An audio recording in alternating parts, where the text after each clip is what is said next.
The polished mahogany of William Carter's executive desk had never felt so utterly meaningless, a superficial sheen over a life he now realized was built on foundations of comfortable, yet profound, emptiness.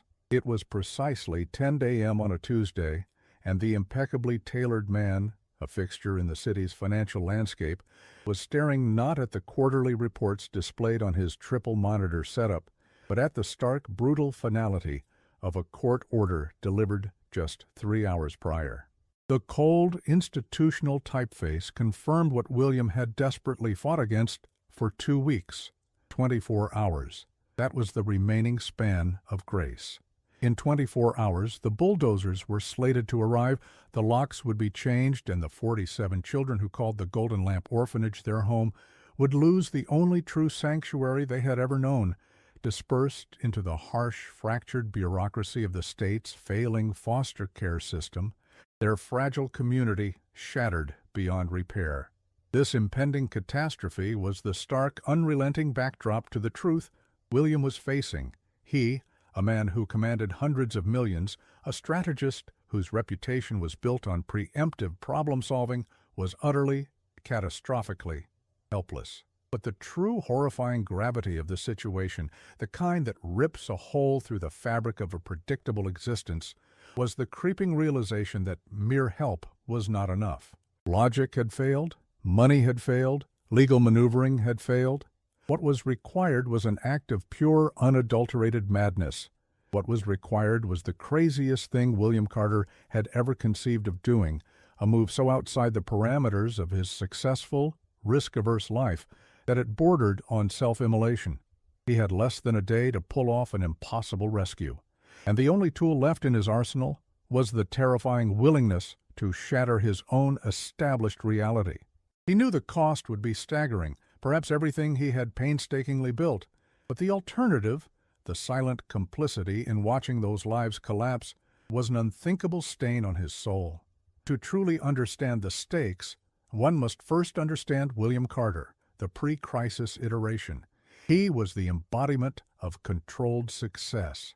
52 years old, divorced, his life a predictable, efficient symphony of mergers, acquisitions, and meticulously scheduled charity galas.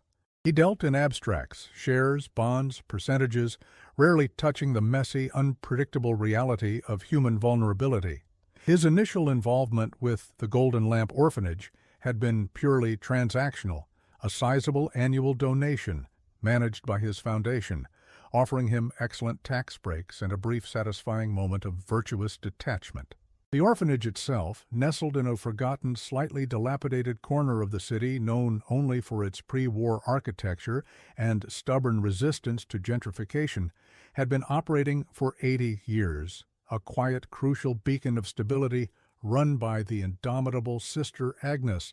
William had only truly visited the Golden Lamp 6 months prior, spurred by an urgent request for emergency boiler repairs. It was there, amidst the smell of disinfectant and slightly overcooked rice, surrounded by the cacophony of children's laughter, echoing through high, narrow hallways, that the abstract nature of his charity dissolved. He met Leo, a 9-year-old obsessed with astronomy, who sketched constellations with surprising accuracy on napkins. He saw Maria, a fiercely protective 15-year-old, reading fairy tales to the toddlers in the fading afternoon light. These were not statistics, they were anchors, small souls whose inherent resilience was inextricably linked to the physical safety of that old building. This exposure, brief as it was, had introduced a fundamental dissonance in William's life. The immense power he wielded in the financial world felt utterly impotent against the simple, vital need for shelter and belonging. The conflict, which now pressed upon him with the crushing weight of a deadline, was a textbook case of ruthless urban development meeting bureaucratic inflexibility. The area surrounding the Golden Lamp had suddenly become highly desirable. A consortium, led by the notoriously aggressive developer Julian Thorne, a man whose financial hunger matched William's own, but whose ethics were decidedly thinner, had bought up the surrounding blocks. Thorne's vision required clearing the site for luxury high-rise condominiums, offering unparalleled views of the bay. The golden lamp stood directly in the way, a stubborn, legally ambiguous obstacle. Thorne didn't attack charity, he attacked zoning. He exploited obscure, decades-old municipal codes regarding required green space and emergency access that the golden lamp, in its ancient configuration, simply could not meet. Thorne's legal team filed injunctions, citing public safety hazards, and moved with a terrifying velocity that caught Sister Agnes and William's own, less specialized legal team completely off guard. William had immediately thrown massive resources at the problem, unlimited funding, the best constitutional lawyers he could afford, but the courts were cold, efficient, and bound by precedent. The orphanage held a long-standing but recently invalidated variance. The final ruling had been swift: compliance or demolition. The compliance required millions in structural upgrades and land acquisition within a time frame that was physically impossible. The alternative, as of 7 a.m. this morning, was the official eviction and seizure order, effective precisely 10 a.m. the following day. The terrifying reality was that conventional warfare had failed. Throwing more money at Thorne only encouraged his predatory nature. Attempting emergency appeals only bought time in hours, not weeks. The children were already packed, their few belongings tucked into duffel bags, their eyes reflecting a confusing mixture of fear and forced stoicism. The tension was palpable, a heavy, silent cloak draped over the entire establishment. This was the moment where William realized the established rules of engagement were entirely useless. He had exhausted every logical, legal, and fiscally responsible option. All the closed loops of high-stakes corporate negotiation were tightly sealed. The legal avenues were dead ends. William pushed away from his desk, the sound of his leather chair scraping the hardwood floor, echoing the sharp, sudden jolt of adrenaline now pumping through his system. The question screaming in his mind was not how to fight Thorne within the law, but how to force a complete cessation of the entire legal mechanism, to compel an immediate, indefinite stay of execution. And the answer, the truly terrifying answer, was that he needed a pattern interrupt of seismic proportions. He needed to make the cost of continuing the eviction process astronomically higher than the value of the land itself, not just financially, but reputationally, legally, and personally. He spent the next agonizing 6 hours in a whirlwind of desperation and failed brainstorming, fueled by lukewarm coffee and the terrifying knowledge that every tick of the clock was bringing destruction closer. He called retired judges, political allies, investigative journalists, all of whom offered sympathy, but no immediate actionable solution. "It's a done deal, William," one veteran lawyer advised grimly over the phone. "Thorne has played this perfectly. The papers are signed. The warrants are issued. Unless you can make the property disappear or Thorne disappear, you're out of options." The lawyer's flippant comment about making the property disappear lodged itself in William's mind. Make the property disappear. Not physically, but legally, structurally, fundamentally. He walked to the window of his penthouse office, looking out over the sprawling, indifferent city. He saw the systematic order below, the traffic moving efficiently, the workers bustling, the sheer, crushing normalcy of the world continuing, while 47 young lives teetered on the brink. The contrast was a physical punch. He thought of Leo's constellations, those ambitious lines drawn on a damp napkin. He thought of Sister Agnes's quiet, heartbroken determination. The responsibility felt like a physical weight, pressing down on his chest. It was 4 p.m.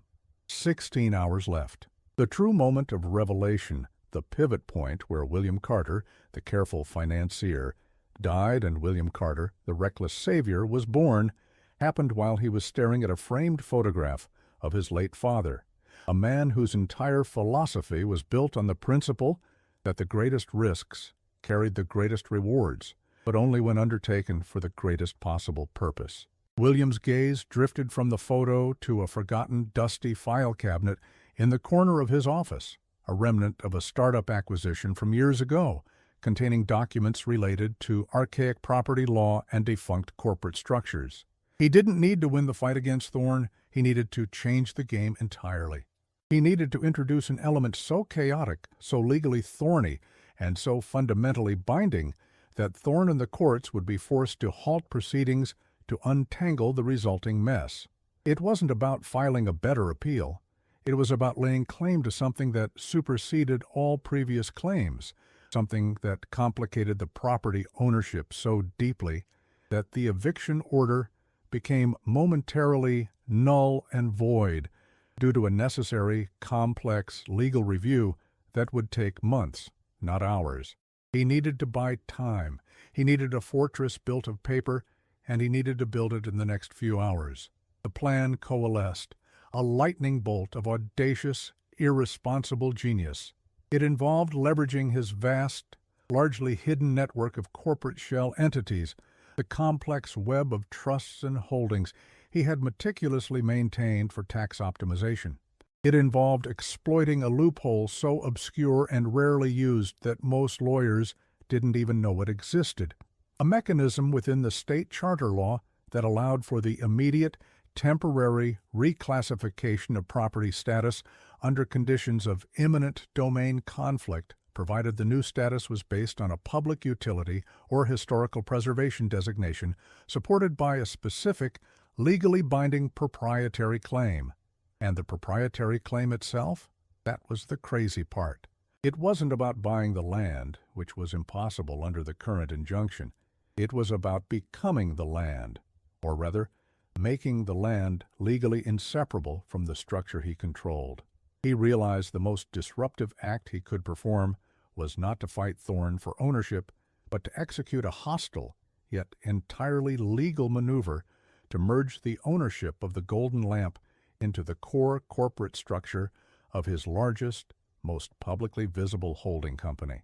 Not as real estate, but as an irreplaceable operational asset essential to the continuation of the parent corporation's stated mission, thus triggering a cascade of SEC reviews and legal delays that would grind the local eviction to a complete halt.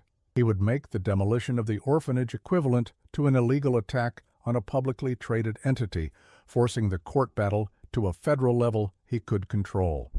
He would have to liquidate assets instantly, transfer billions between accounts, expose his entire corporate architecture to unprecedented scrutiny, and commit to a legal defense that would consume years of his life and potentially destroy his reputation for sound judgment. He would be risking criminal charges for obstruction if the maneuver failed, and he would certainly face massive shareholder backlash. It was financial suicide disguised as salvation. He picked up the phone, his hand steady. Despite the adrenaline roaring in his veins, the air in the room seemed to crackle with possibility and impending doom. "Get me Robert Chen, the managing partner at Meridian Trust, immediately," William instructed his chief operating officer, his voice ringing with a newfound clarity and purpose. "Tell him to cancel everything. Tell him I need him to execute a series of simultaneous cross-border asset transfers and a proprietary claim filing with the Secretary of State. The target entity is the holding company for the orphanage. Tell him we need it done before dawn. We are initiating the hostile acquisition of the Golden Lamp Orphanage. This is the craziest thing I have ever done, and there is no going back." This was the beginning. This single reckless decision, made with 18 hours left on the clock, was the moment William Carter chose a path paved not with quarterly profits and efficiency reports, but with profound, potentially ruinous purpose.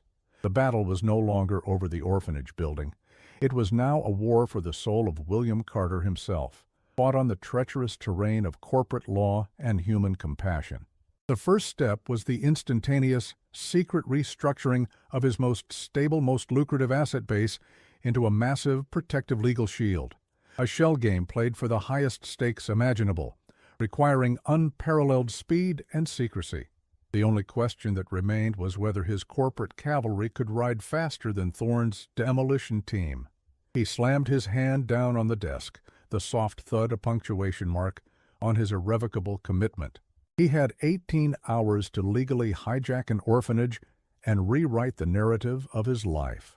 Stay tuned for Part 2, where William's frantic, secretive execution of the hostile acquisition begins, requiring him to navigate treacherous legal and financial waters while battling internal resistance and the looming shadow of Julian Thorne. The sheer impossibility of the situation was the first thing that hit me, a thick, suffocating wave of reality. 24 hours. That was the unforgiving bureaucratic guillotine hanging over the lives of 37 innocent children and the tireless staff who loved them. I stood in the small, worn office of Sister Mary Margaret, the scent of old paper and desperation heavy in the air, staring at the documents that represented the culmination of systemic failure and corporate indifference. These were not just eviction notices, they were death warrants for hope, printed in the cold, precise font of legal finality. Meridian Corporate Holdings, the monolithic entity that held the mortgage, wasn't interested in goodwill, legacy, or the inherent value of human kindness. They were interested in liquidity, asset appreciation, and the next quarterly report. I had spent 2 decades building my own empire on the ruthless precision of legal documents, understanding the fine print better than most men understand their own wives. But seeing that power used against something so fragile, so necessary, fundamentally altered the geometry of my perspective. The problem wasn't the money. I had access to significant capital.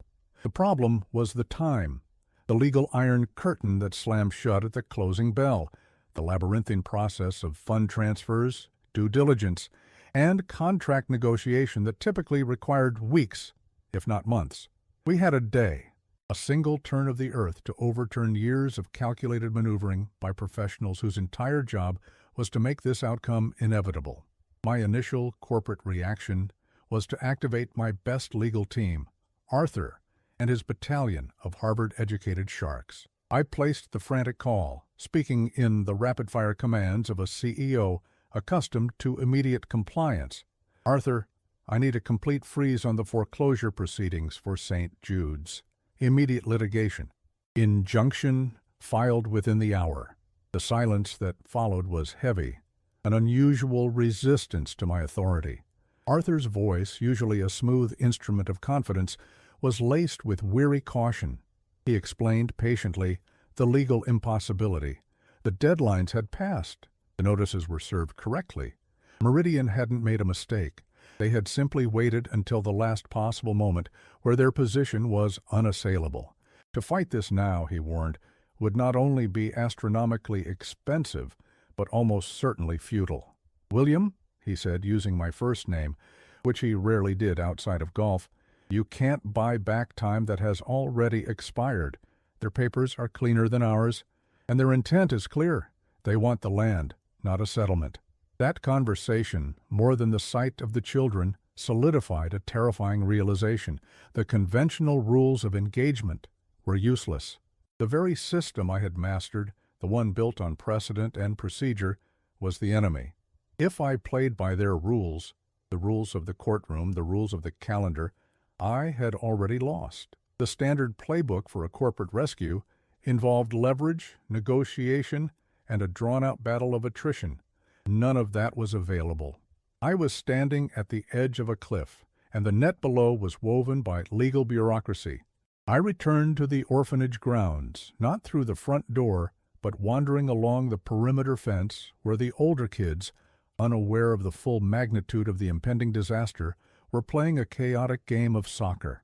I watched Leo, perhaps 10 years old, a whirlwind of boundless energy and scraped knees, stop the ball with an astonishing flash of skill. He paused, looked toward the aged brick building, his home, and flashed a grin that could melt glaciers.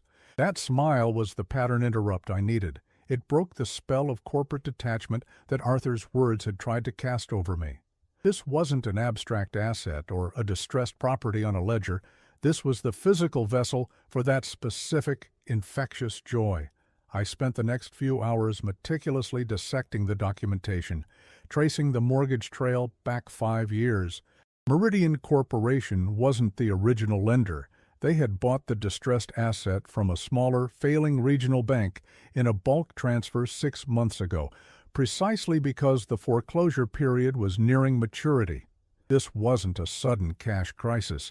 This was a predatory, calculated acquisition designed solely for the eventual liquidation of the valuable downtown real estate.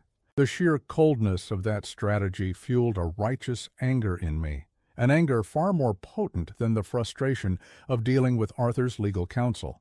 They didn't just want the building, they wanted the narrative of St. Jude's erased entirely to make way for luxury condos or a boutique hotel, a monument to their own soulless efficiency. I started making calls that I knew would burn bridges, not to my corporate contacts, but to the ghosts of my past, people I had done favors for, people who owed me, people who worked deep within the financial infrastructure, far below the executive level, who understood how the cogs truly turned. I needed information that couldn't be found in public records. I needed the weaknesses, the vulnerabilities, the ethical shortcuts Meridian Corporation had taken in other deals. I realized my advantage wasn't my bank account. It was my network of leverage and my willingness to use unorthodox methods I would never employ in a standard business transaction. My reputation was built on being sharp but fair. Now, fairness was off the table. Survival demanded a different kind of weapon. As the clock ticked relentlessly past midnight, the silence in the orphanage became an unbearable pressure. The staff, led by Sister Mary Margaret, were packing non-essentials with a forced calm that was heartbreaking. They were preparing for an exile they couldn't name, trying to shield the children from the panic. Sister Mary Margaret, a woman whose faith was her spine, finally spoke to me, her voice a low murmur in the empty dining hall. She didn't plead or cry, she simply laid out the truth. Mr. Carter, this building, this community, isn't just wood and plaster. It is the only anchor these children have ever known. Moving them, disrupting this rhythm, it breaks the continuity of trust we have spent years building. For a child who has known instability, losing the roof over their head is not an inconvenience. It is a confirmation that the world is inherently unreliable. Her words were the re-engagement I didn't know I needed. They ripped away the last lingering veneer of business decision I was trying to cling to. This was not a negotiation. This was a war for the foundational security of 37 human souls. I looked down at the documents again, the sterile language mocking the human drama unfolding around them. That was the moment William Carter, the detached, successful CEO, evaporated, and something much more desperate, much more reckless, took his place. If the law was designed to protect the powerful and crush the weak in this scenario, then I had to step outside the law, not legally, but structurally. I needed an action so aggressive, so disruptive, that it would force Meridian to halt, even if only for the 36 hours I needed to assemble the proper counteroffer.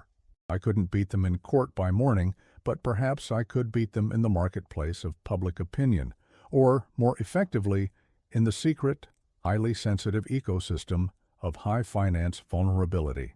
My corporate history was littered with complex financial structures, shell companies, offshore trusts, minority interest purchases, tools designed for tax efficiency, and strategic acquisition. Now I saw them not as instruments of profit, but as instruments of disruption. I began formulating the idea that was truly insane, the one that Arthur would have had an aneurysm over. It wasn't about simply buying the building outright, which was too slow. It was about attacking the source of Meridian Corporation's power, forcing them to divert their immense resources away from the small target of St. Jude's and towards a massive existential threat to their own stability. The clock showed 3 a.m. My makeshift office, a wobbly wooden table in the orphanage library, was littered with printouts of Meridian's annual reports, stock filings, and subsidiary structures. I focused on one specific vulnerability, a massive infrastructure project Meridian was planning in South America, financed through a delicate balance of private equity and a major upcoming bond issue. That bond issue was their lifeblood for the next 18 months. If that failed, or even if the perception of its stability wavered, Meridian's stock would plummet, and their executives would face a catastrophic loss of value. The craziest thing I was about to do wasn't simply cutting a check. It was a hostile surgical strike that leveraged decades of accumulated goodwill and financial access to create instantaneous, overwhelming market volatility targeted precisely at their most sensitive pressure point.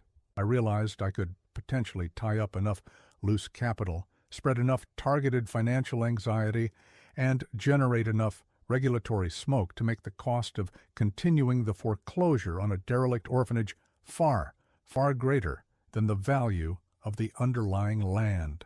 I called my chief financial officer, waking him up with a tone that brooked no debate. I instructed him to begin quietly liquidating a significant portion of my non-public, high-leverage assets, not for cash, but for specific strategic positioning. I wasn't just planning to buy a building. I was preparing to wage a short, brutal financial war against a billion-dollar entity, using their own tools against them, all before the sun fully rose on the day the children were set to lose everything. This was no longer William Carter, the philanthropist dabbling in charity. This was William Carter, the architect of corporate warfare, unleashing every ounce of calculated aggression he possessed, not for profit, but for the principle of decency. The risk was monumental. If this failed, not only would I lose the equivalent of a small country's GDP, but the public exposure would destroy my reputation and invite regulatory scrutiny that could dismantle my entire legitimate enterprise. But looking up from the spread of financial diagrams, hearing the faint, deep breathing of the children asleep down the hall, I understood that there was no risk too great when the alternative was the systematic destruction of their fragile sense of home. I leaned back, taking a deep, ragged breath, and whispered the only phrase that mattered. "Meridian, you just picked a fight with the wrong desperate man." The execution phase was about to begin, and it required a degree of audacity I hadn't possessed since my 20s, combined with a precision I had spent a lifetime refining. The details of that strike, the specific mechanisms of chaos I planned to unleash, were now the only thing standing between the children and the street, and I knew, deep down, that this was why I had been given everything, to risk it all, right here, right now. I closed my eyes, visualizing the first domino, the most critical step of the craziest financial maneuver of my life, set to be activated at the first flicker of market activity. The air in the makeshift command center, a hastily cleared-out storage room in a friend's unused commercial building, had grown thick, heavy with the scent of stale coffee, printer toner, and the electric hum of overworked electronics. William Carter was no longer navigating hours. He was sifting through seconds, each one carrying the gravitational weight of the looming disaster.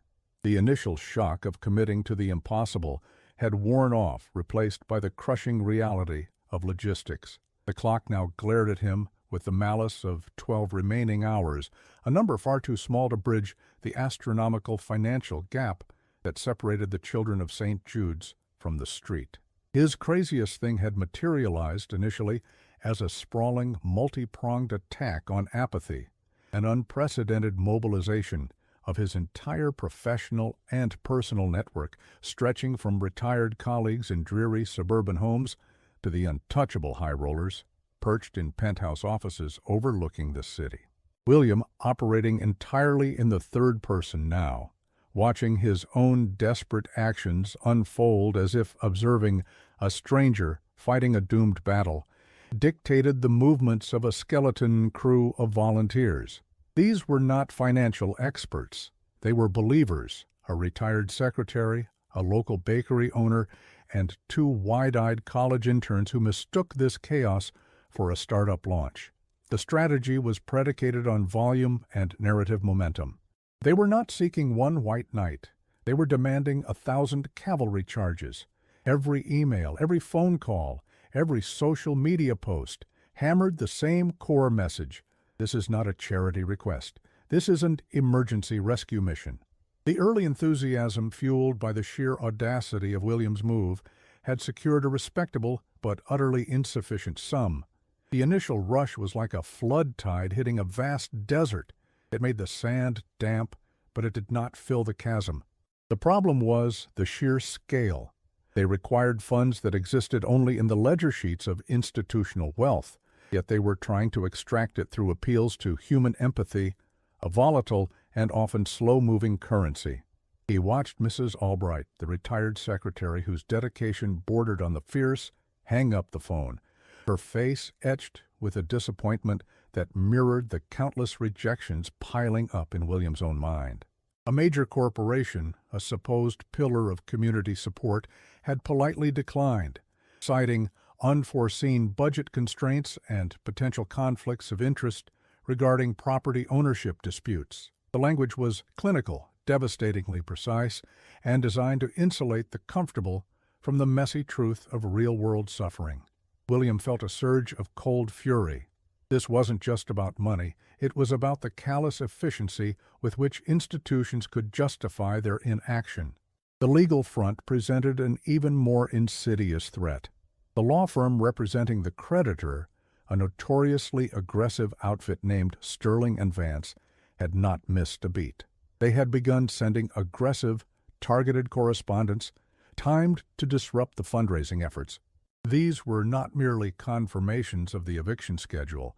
They were detailed, intimidating demands for immediate proof of funds, declarations stating that any partially raised money would be instantly seized to cover outstanding legal fees, effectively disincentivizing late-stage, smaller donors. William knew this tactic. It was designed to sow panic and create legal ambiguity, freezing potential large contributions. He spent 2 agonizing hours they simply did not have, on the phone with his own pro bono legal advisor, dissecting the precise phrasing of a motion designed to buy them a 4-hour window, a maneuver so risky it hinged entirely on the unpredictable interpretation of a rarely cited municipal code regarding minors in transition. The tension was suffocating. Every breath he took felt like a conscious theft of time from the ticking clock. He moved away from the computer bank, needing a physical break from the blinding glow of the spreadsheets that displayed their monumental failure in harsh, unforgiving red ink. He walked the perimeter of the storage room. It was here, amidst the overturned boxes and the buzzing fluorescent lights, that the enormity of his commitment truly settled in. He wasn't just risking his reputation, he was risking his entire financial future, having leveraged a significant portion of his own retirement savings, the sum of 40 years of prudent investment, as a non-refundable good faith deposit just to secure the legal maneuvering room they currently occupied. If he failed, he was financially ruined, and the children would still lose their home. The weight of that dual failure was almost paralyzing. But then the image of Elias flashed across his mind. The small boy with the oversized spectacles who had approached William just days before the crisis, asking about the life cycle of monarch butterflies, oblivious to the bureaucratic nightmare unfolding around him. That innocence, that absolute reliance on the stability of the walls around them, was the motivational fuel. William Carter had committed the craziest act of his life, not for abstract good, but for the tangible, immediate safety of 58 specific futures. He forced himself back to the central desk. It was time for a pattern interrupt, a radical shift in approach. The organized, respectable route had stalled. They needed chaos. They needed viral ignition. "We need a name," William announced to the exhausted team, his voice rough from lack of sleep and constant talking. "The narrative is too sterile. We need to stop asking politely and start demanding the world notice." They had focused on traditional press releases. Now they shifted to a guerrilla media campaign. William instructed the college interns, leveraging their deep understanding of online culture, to craft a series of short, visceral videos. These videos were not about the building, they were about the objects inside the building. The peeling paint on the doorframe where height measurements were scratched annually, the worn wooden bench in the garden where stories were read, the single slightly chipped ceramic mug that only Mrs. Thompson, the home director, ever used. Details, emotional anchors. They needed to make the abstract loss painfully specific. This shift brought a flicker of light. A medium-sized, highly influential podcaster, someone William would never have reached through traditional channels, saw the initial clip and, moved by the stark, unvarnished depiction of childhood memories being foreclosed upon, immediately offered an emergency spot. The potential audience was enormous, but the segment was scheduled for 3 hours from now, right when Sterling Advance was scheduled to file their final, crippling motion. Timing was everything, and the margin for error was non-existent.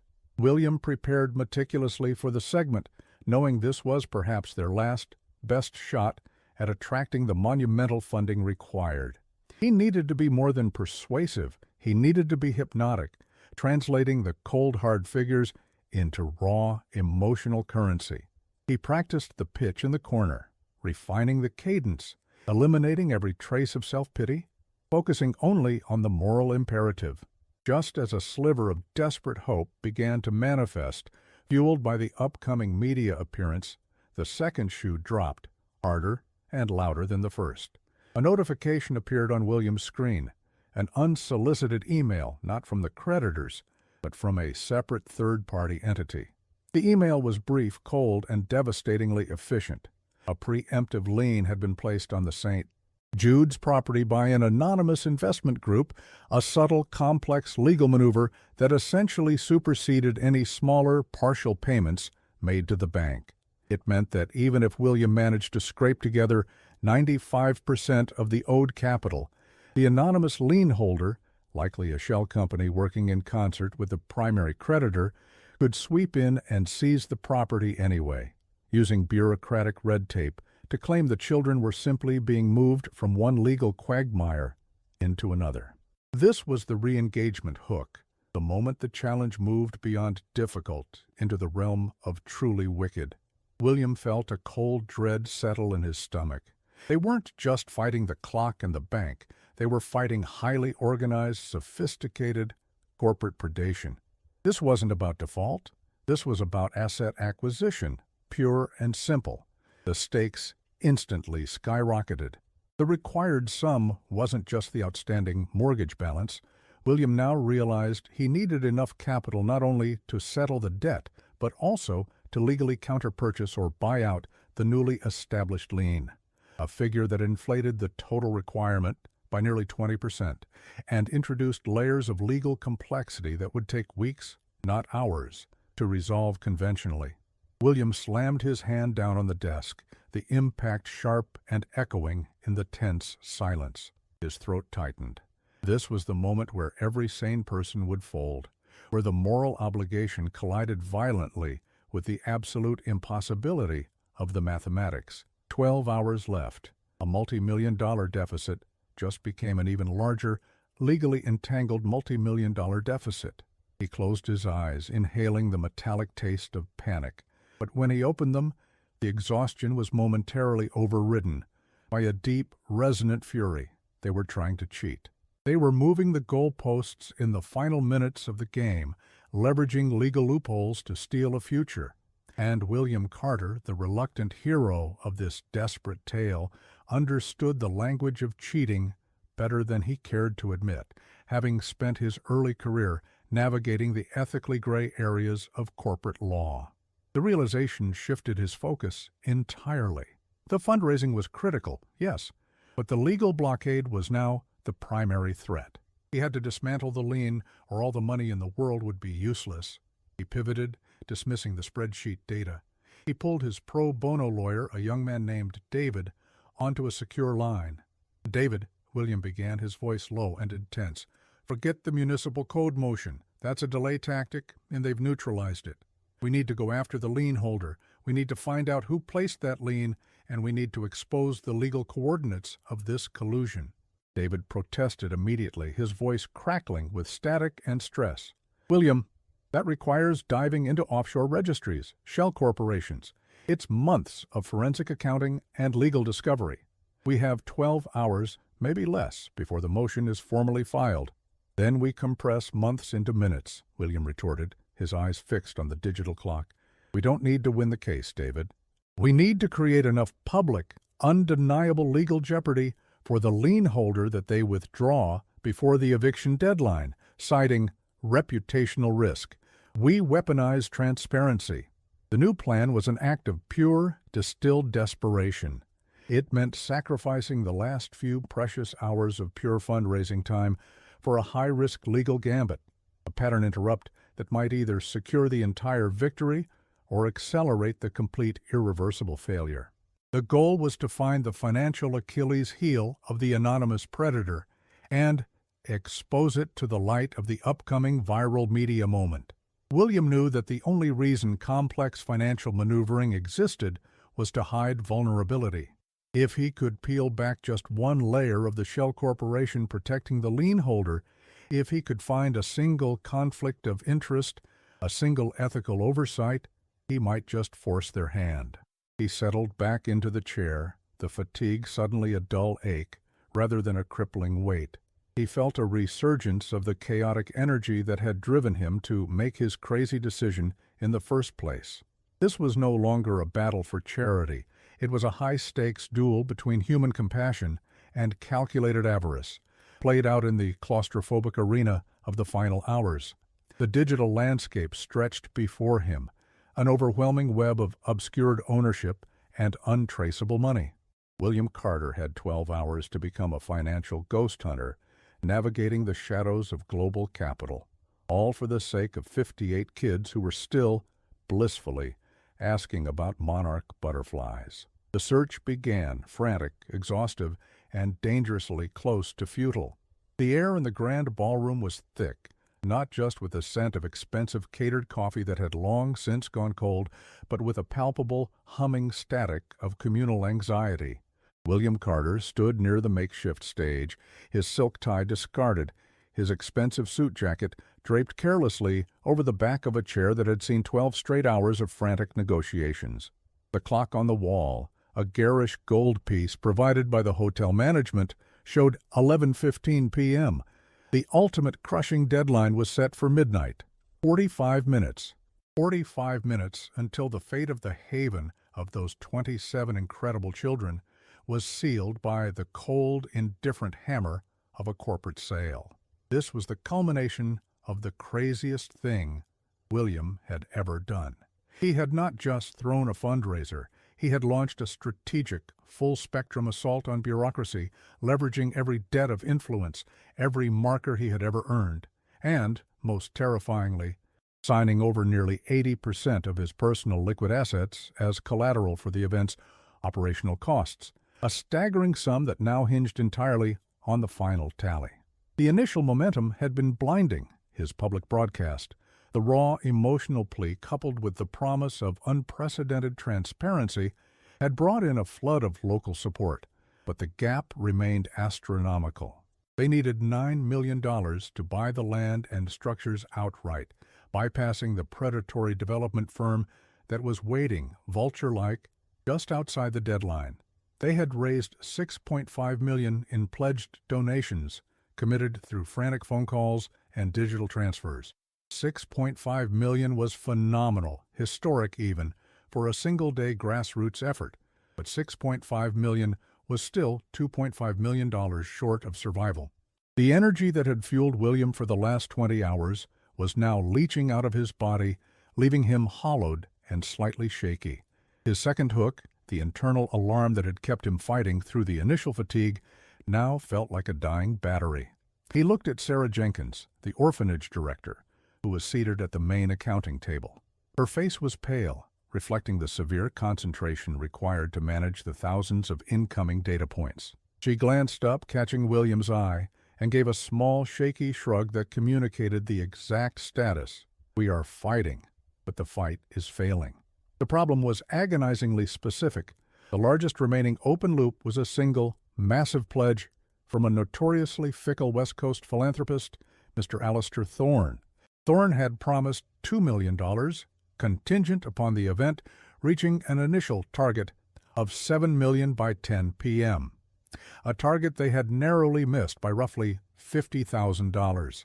The lawyers, standing stiffly in the corner like grim reapers, insisted that the letter of the agreement meant the pledge was null and void. Without that $2 million, the deficit was insurmountable. They were fighting for those last $250,000, scraping together small donations, auctioning off William's own watches and memorabilia, desperate to hit a number that might convince Thorne's Foundation to reconsider the withdrawal. William walked toward the massive electronic board that displayed the running total. The numbers glowed a cruel, bright green. $6,142.105. 37 minutes left. The pressure wasn't just financial, it was existential. If they failed now, William Carter, the successful entrepreneur, the man known for his meticulous planning and reliable execution, would be forever associated with the largest, most publicized failure in local philanthropic history. Worse, the children would lose everything, and their trust, already fragile, would be shattered under the harsh glare of public defeat. The thought was a physical weight on his chest, a leaden realization that his crazy thing wasn't just about risk, it was about absolute responsibility. He needed a final development, a pattern interrupt that defied logic. He needed a miracle that wasn't arriving. He turned away from the accounting table, needing space. He walked down a quiet hallway toward the temporary viewing room where the kids from the Haven were waiting, having been allowed to stay up late, watching the controlled chaos on a closed-circuit television feed, blissfully unaware of the absolute razor's edge they were balanced on. He pushed the door open softly. The room was dark, illuminated only by the faint blue light of the screen. A dozen children were nestled on beanbag chairs wrapped in blankets. They weren't watching the numbers, they were watching the people, the volunteers, the staff, the donors. They saw hope, not scarcity. A small girl named Lily, maybe 7 years old, looked up and smiled, her front teeth missing. She held up a crudely drawn picture, a colorful rendition of the Haven, surrounded by ridiculously large, happy sunflowers. "Mr. Carter," she whispered, not wanting to disturb the others, "is the party working? Are we going home?" William knelt beside her, the smell of institutional carpet and popcorn filling his senses. He didn't lie. He couldn't. He re-engaged with the core purpose that had driven this madness. It wasn't about the transaction. It was about the intrinsic human value of a safe place. "Lily," William said, his voice rough with exhaustion, "we are fighting so hard, harder than anyone has ever fought. We are doing everything we can so you can stay in your home." Lily tilted her head. "But fighting is hard. Why are you fighting so hard, Mr. Carter?"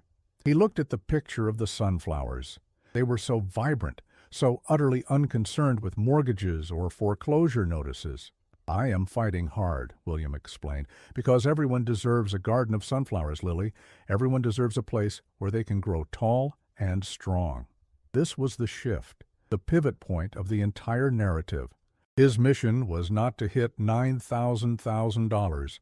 His mission was to protect the sunflowers. The financial goal was merely the technical requirement of the emotional goal. He stood up, renewed not by rest, but by a savage, desperate certainty.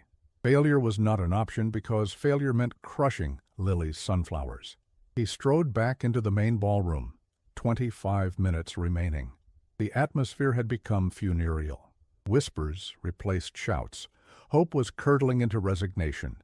William walked straight to the microphone, silencing the room instantly, even the murmuring accountants. "Ladies and gentlemen," William's voice resonated, loud and clear, carrying the weight of his sleepless night and absolute conviction, "we have achieved a miraculous sum of $6.7 million, and we are grateful, but we are not there."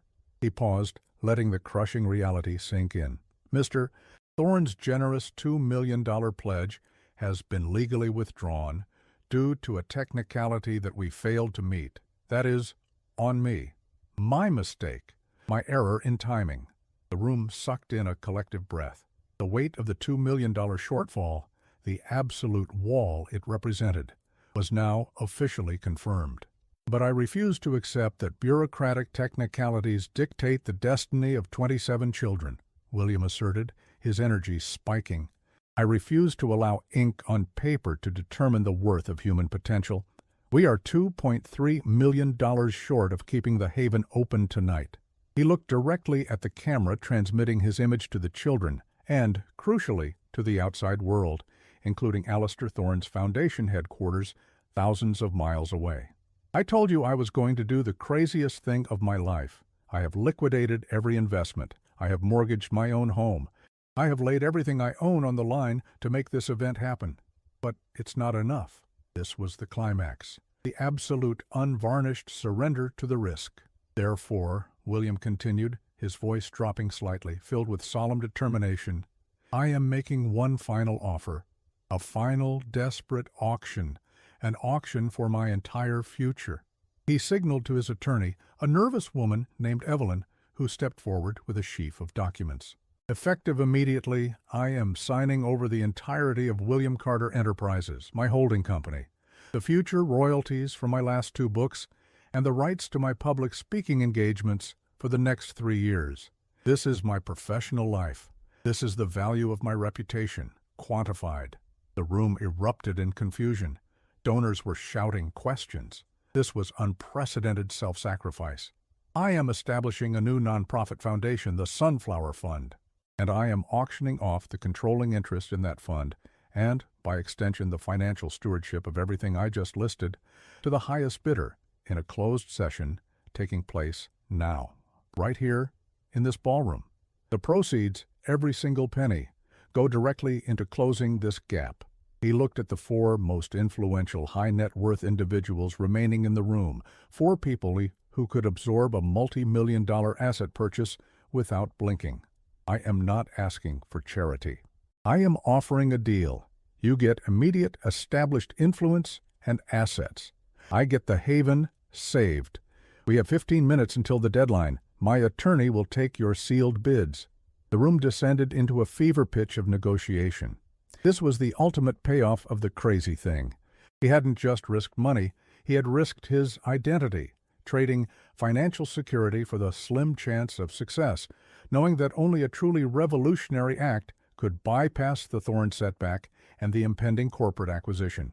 The 10 minutes that followed were a blur of adrenaline, whispered calculations, and the scratch of fountain pens on thick paper. William stood stock still, watching the bidding take place. Not for an object, but for his entire professional life's worth. At exactly 11:47 p.m., Evelyn approached William, holding 4 envelopes. Her hands were visibly shaking. "Mr. Carter," she breathed, her voice tight with emotion, "the bids have been submitted. They are aggressive. They see the value." William took a deep breath, scanning the faces of the children still watching silently on the monitor. Sunflowers. "Open them, Evelyn," he instructed.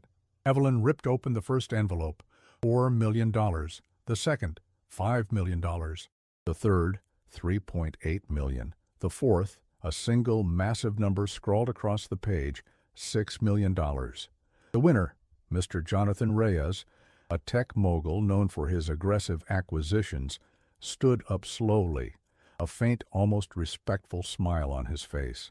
He had just bought the future control of William Carter's professional output for $6 million. $6 million.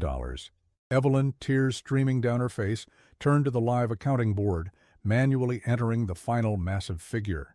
The original total of $6,742,185 swelled instantly. $12,742,105. The ballroom exploded, not with applause, but with a roar of disbelief, relief, and elation. William had not just closed the gap, he had exceeded the $9 million requirement by nearly $4 million, money that could now be used to establish a permanent endowment for the haven. It was 11:55 p.m., 5 minutes before the deadline. In the midst of the chaos, William's cell phone, which had been vibrating incessantly, finally managed to capture his attention. It was a call from Alistair Thorne. William answered, walking into a quieter alcove. "Mr. Thorne," William said simply. "Carter." The voice on the other end was gruff, surprised. "I saw the live stream.